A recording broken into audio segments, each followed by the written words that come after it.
War and Peace, Book 4, Chapter 5, recording for LibriVox.org by Eva Harnick.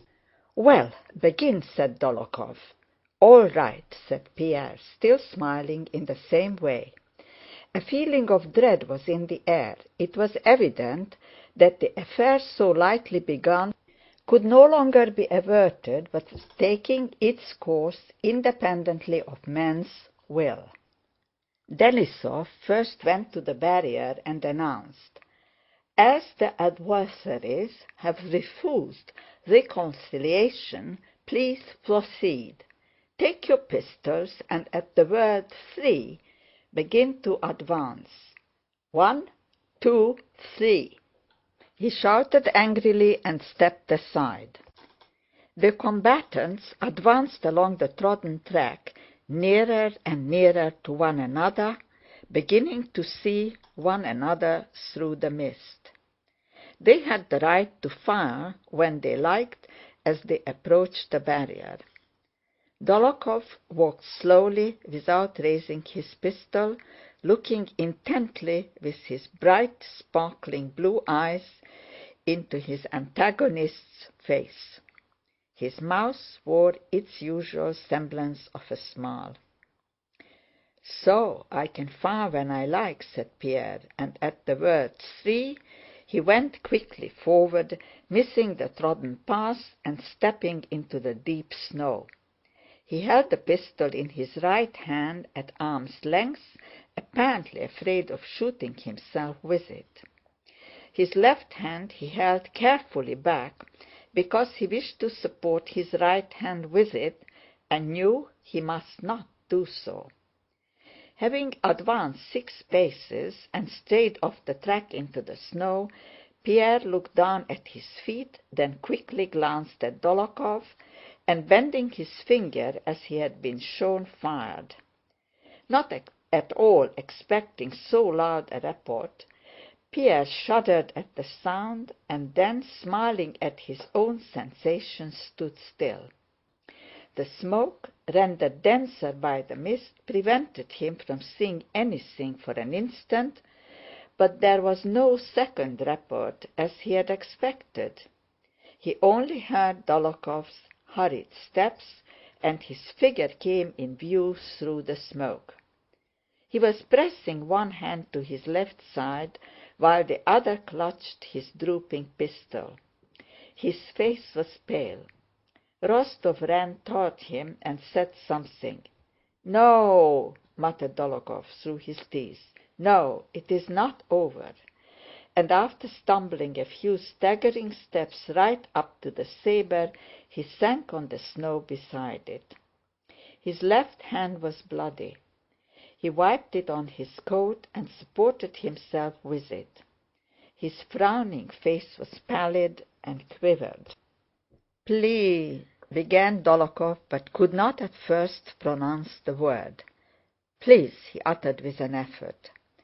Pierre, hardly resisting his sobs, began running toward Dólokhov and was about to cross the space between the barriers when Dólokhov cried, "To your barrier!" and Pierre, grasping what was meant, stopped by his saber. Only 10 paces divided them. Dólokhov lowered his head to the snow, greedily bit at it, again raised his head, adjusted himself, drew in his legs, and sat up, seeking a firm center of gravity.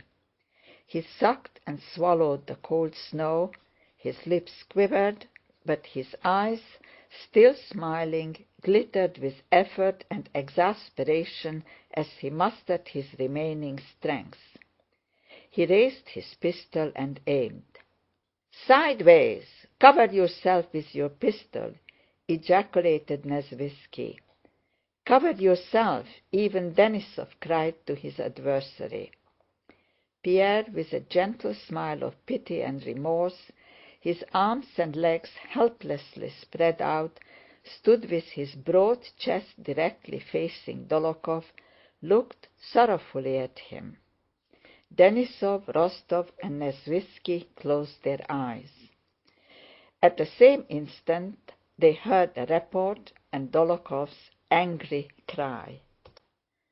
"Missed!" shouted Dólokhov, and he lay helplessly face downwards on the snow. Pierre clutched his temples and turning round went into the forest. Trampling through the deep snow and muttering incoherent words, "Folly, folly, death, lies," he repeated, puckering his face. Nesvítski stopped him and took him home. Rostov and Denísov drove away with the wounded Dólokhov. The latter lay silent in the sleigh with closed eyes and did not answer a word to the questions addressed to him. But on entering Moscow he suddenly came to, and lifting his head with an effort took Rostov, who was sitting beside him, by the hand.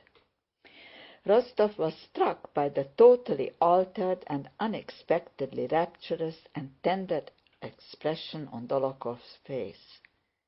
"Well, how do you feel?" he asked. "Bad, but it is not that, my friend," said Dólokhov with a gasping voice.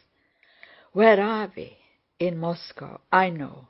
I don't matter, but I have killed her, killed. She won't get over it. She won't survive." "Who?" asked Rostov. My mother, my angel, my adored angel mother." And Dólokhov pressed Rostov's hand and burst into tears. When he had become a little quieter, he explained to Rostov that he was living with his mother, who, if she saw him dying, would not survive it. He implored Rostov to go on and prepare her. Rostov went on ahead to do what was asked, and to his great surprise learned that Dólokhov the brawler, Dólokhov the bully, lived in Moscow with an old mother and a hunchback sister, and was the most affectionate of sons and brothers. End of chapter 5. Recording by Eva Harnick, Pontevedra, Florida.